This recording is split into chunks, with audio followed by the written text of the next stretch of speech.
So in the part of discussion between ionic bond and covalent bond, so covalent bond is formed because of the sharing of electrons. So since hydrogen require one electron and one more hydrogen is available here, that also require one electron, but the atomic number of oxygen is 8. So oxygen requires two electrons to get the stable one. So that is here what they are doing is, instead of donating electrons like in the earlier case, since sodium is donating electron to chlorine, but here in case of they cannot donate the electron because it is having only one electron, this is also having one electron, oxygen require two electrons. So instead of donating, they start sharing the electrons.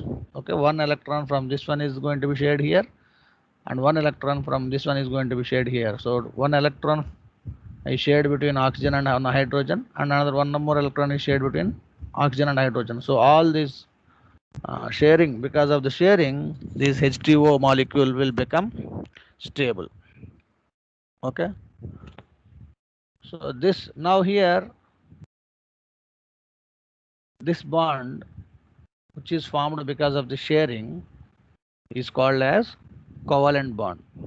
The bond that is formed by donation or acceptance is called as ionic bond. The bond which is formed by sharing is called as covalent bond.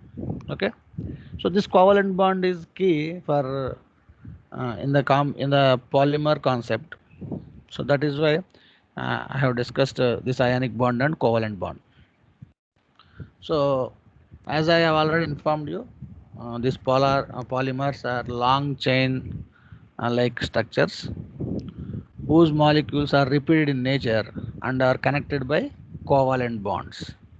Okay, so that is why I have discussed what is covalent bond. Okay, so if you understand what is covalent bond, then you will able to know how the polymers can become conductive in nature. Okay, so the polymers are a long chain molecular structure, so which consists of repeated molecular units, and these are conducted by covalent bonds. So mostly the polymers are insulators in nature because there is no free electrons. Okay, so as because electrons are shared, so when there is movement of electrons, when there are free electrons to flow from one end to another end, then only you will find the flow of electricity. So then only the material becomes conductive in nature. So since the electrons are free available electrons are not there in case of covalent bonds, so these are polymers are mostly insulators. Okay, so which by which we cannot make them to be conductive.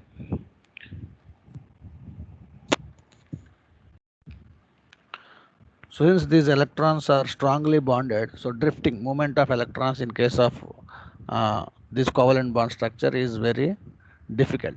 Okay, so that is the uh, basic idea in case of polymers. So how you will be knowing this movement of electrons is explained to be with the band gap theory.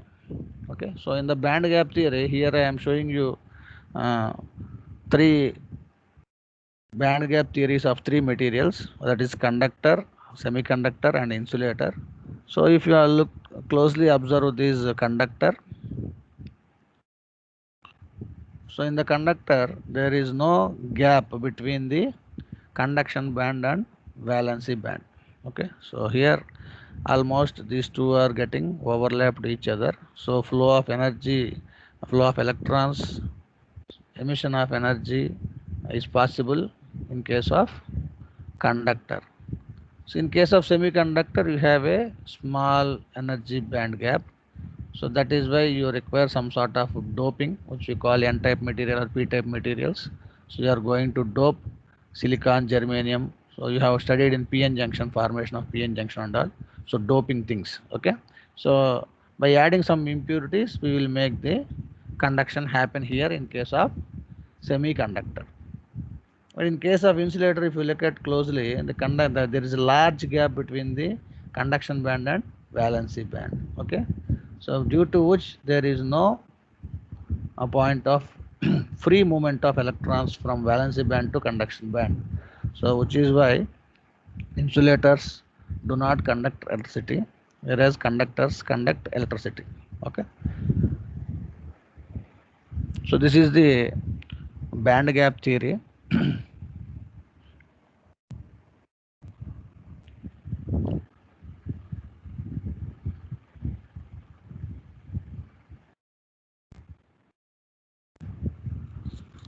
So as I already explained, the poor conductivity of polymers is explained by band theory.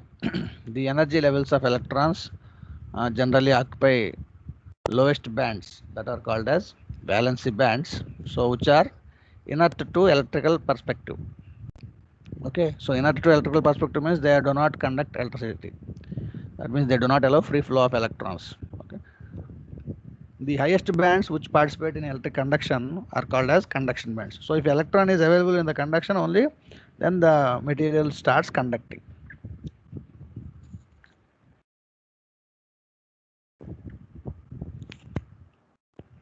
Now classification of polymers. Based on the temperature, there are two types of polymers. Okay, so one is thermoplastic, another one is thermosetting. So you will be seeing whenever, first of all, whenever I say plastic, the materials that comes to your mind is these type of things, because these are commonly seen in our vegetable markets or even in a home. Also, these type of plastics are easily found out. Okay, so thermoplastics are such a type of materials. They are quite soft and deformable. So deformable means they can change their shape upon heating. Okay, once they change the shape, then you cannot bring back them to the same shape again. Okay, so that is why the heating process is irreversible. You cannot make them to form this one again, the same shape with the same material. Once you are started heating up this material, so they change their shape. Okay, so the examples are linear polymers like PVC. This is thermoplastic. Then the second one is thermosetting. Okay, so here these are the thermosetting type of plastics where they become hard upon heating. Okay, and this heating process is irreversible. Okay, so these are usually, you can see these type of plastic materials uh, in the day-to-day life. Then the persons behind this plastics can be conductive. Okay, like a metal, plastics can be conductive. There was a research done by these three people. So because of these three people, their view of the world that polymers can be conductive was understood. Okay, so these are the three scientists so who have done some phenomenal work to prove that the polymers like polyacetylene, one of the component polyacetylene is conductive like a metal. So that is proved by these uh, three professors or scientists.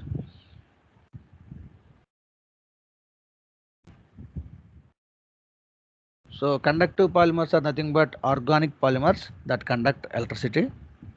So we have discussed till now what are polymers. Now we are discussing how the polymers are becoming conductive and conductive polymers.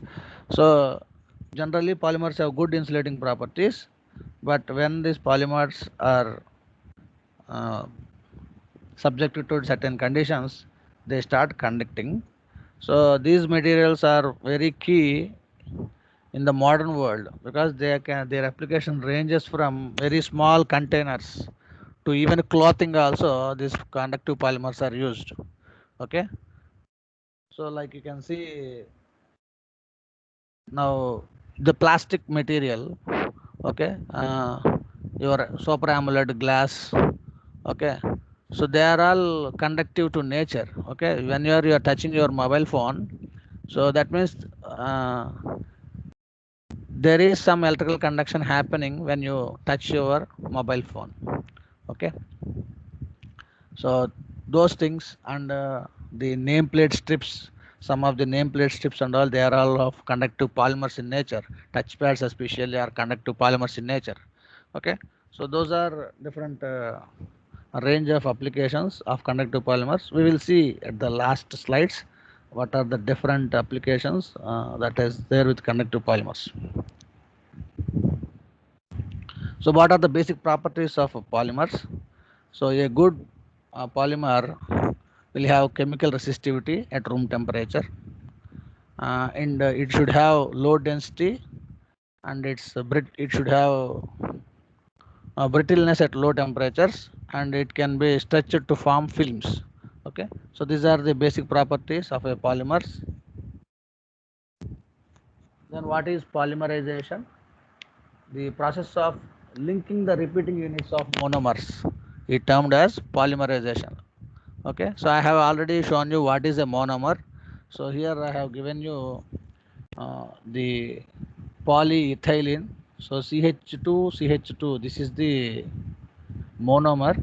So if you are going to link this CH2 and CH2 combinedly, so that means two CH2s adjacently available here. So then you are calling this is a repeating unit. So like this CH2, CH2, CH2, CH2, CH2, CH2, like this it starts repeating.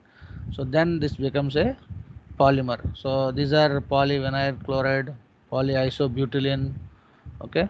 So these are the different polyisopropane. These are all the different chemical uh, polymers. Okay, that are formed by the process of polymerization. Okay, so linking the repeating units or monomers, linking the monomers is termed as polymerization. So how plastic can become conductive? Okay, so here the plastics are nothing but the polymers. These are the molecules that forms a long chain by repeating the single molecule. So to become electrical conductive, the polymer should imitate like a metal. That means it should have some free electrons to move.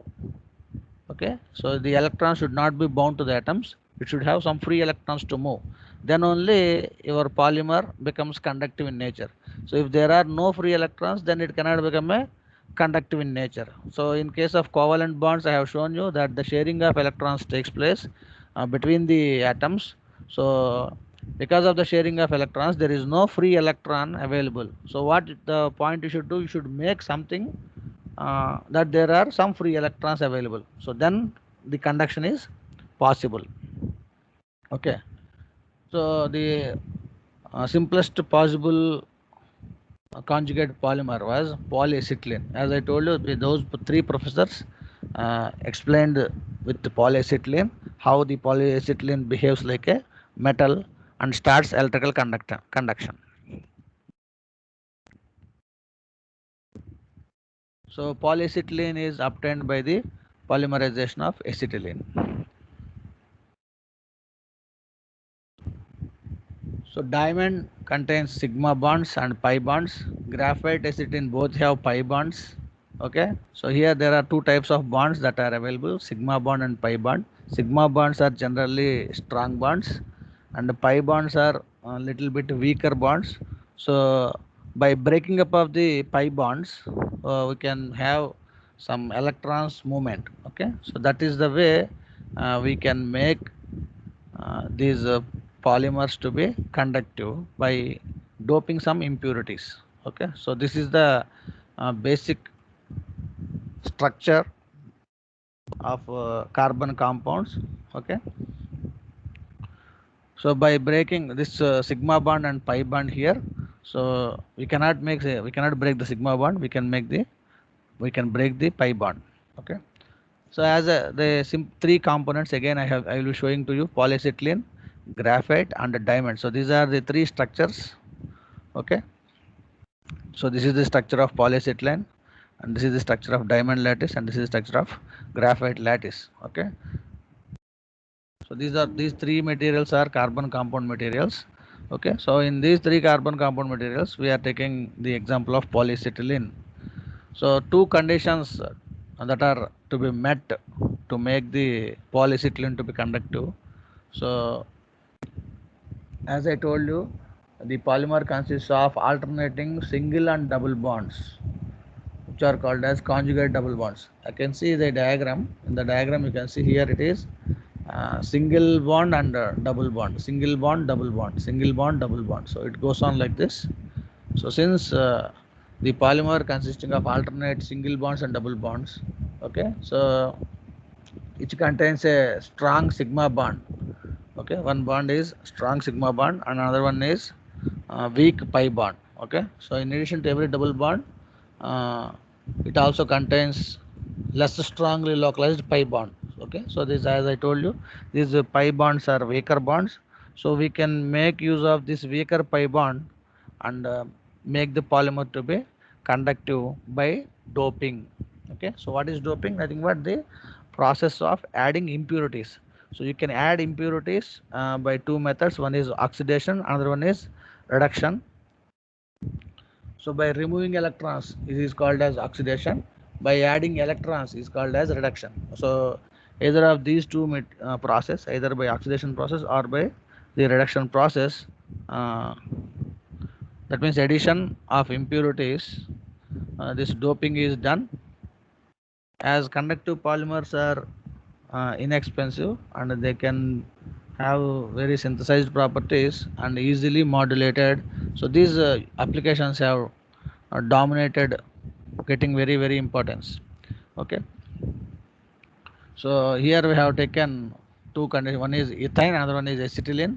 So now after polymerization, this becomes ethane becomes polyethane and acetylene becomes polyacetylene. Okay, so we are doping with iodine. So by doping with iodine, so now you can see here, now initially we have made, so initially alternately we have uh, double bonds. You can see here, one is single bond, other one is here double bond. It is single bond, double bond, single bond, double bond. Now coming to here, you can see this here, single bond, double bond, single bond is there. Okay, actually it should be a double bond. So we are able to break down one of the bond so that the conduction can be made possible. Okay, so you can have this representation also, double bond, single bond, double bond, single bond. So this you can see here. Okay, don't think that always first single bond then double bond. Is also possible, you can have double bond, single bond like this also, there's no problem. Okay, so but here what we are trying to do, we are going to make this break this double bond here in a continuous fashion. So that is how doping is done. So as you know, the conductivity of a polymer can be changed by doping. So by increasing the doping level, the conductivity of the polymer increases. Okay, that is one method. Another method is by changing the temperature. If you change the temperature, the kinetic energy of the electron also changes. Okay, so when the kinetic energy changes, automatically it can move from valency band to conduction band. It can jump. When there is energy, you can have a jumping of electron takes place. So that these are the two methods. That means either by doping or by increasing the temperature. In these two cases, we can make the polymers to be conductive. So this relationship, the energy temperature relationship, is given by Boltzmann. So where temperature is directly proportional to the kinetic energy of an electron. Okay, so that relationship was given by Boltzmann. He is an Australian scientist. So because of that, greater the temperature, greater the energy of electrons, and the electrons are easily excited to the conduction band. So when the electrons are easily excited to conduction band, then the conduction of LCT takes place. So by which polymer starts conducting. So the mostly studied conductive polymers are polyacetylene, polyaniline, and polypyrrole. So these are the mostly commonly studied materials. Because of their wide applications, they have studied a lot about these three materials and they are mostly used in wide range of applications. Okay, so applications of conductive polymers. So coming to the application of conductive polymers, here you can see supercapacitors or batteries, nano coatings in the process of catalysis, biomedical applications like neurons, biological neurons, sensors. Okay, so many applications are there with the conductive polymers. Okay, so because of all this, some batteries, newest type of batteries are also made with polymers, conductive polymers.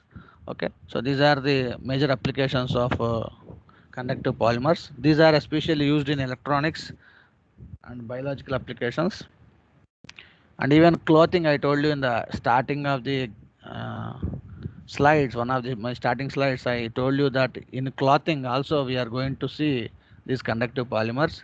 Here I have uh, collected an image where you can see a polymer with respect to clothing. Even today, some cloths are designed in such a way that they are having some sort of sensors inside them, solar, some sort of thermals, you can see. So you can adjust in case of cold countries, especially.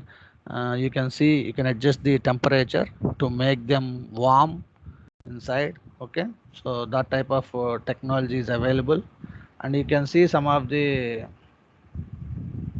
now in India also you can see some of the shirts manufacturers, especially fabric manufacturers, they are making antifungal or antiviral cloths. Okay, so that is the latest developments you can see in case of textile industry. So antifungal and antiviral. So they are trying to prepare for that purpose. These conductive polymers are used in that industry. Okay. So as electrons, in case of electronics, batteries, sensors, and microelectronic devices are all made up of these conductive polymers. In case of medical field, artificial muscles, biological neurons, biosensors, and some drug-released controls agencies. Okay, so these things are all uh, the major applications of conductive polymers. Okay.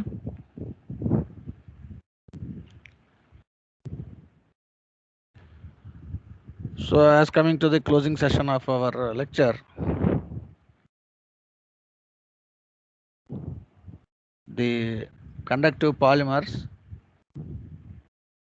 the polymers becomes conductive when either by two process. One is doping, another one is uh, increasing the temperature. So, doping is done either by oxidation or by reduction. So removing of electrons or adding of electrons, that is called doping. So that is one process. And second process is increasing the temperature. So temperature is directly proportional to the kinetic energy of electron. So which makes the electrons from valency band to conduction band. As you have seen, in case of insulators, the electrons are present in the valency band. Okay. So this is the presence of electrons in case of insulators. So these electrons has to move from valency bands to conduction band. So then only conduction of electricity takes place. So this is possible by variation in temperature. If the temperature is varied, then the kinetic energy of electron will be varied. So now electron can jump from valency band to conduction band and start conducting. Okay. So these are the two methods in which you can make your polymers to be conductive. Okay. So I hope you have followed this lecture, and now it's time for you to ask any question regarding this one.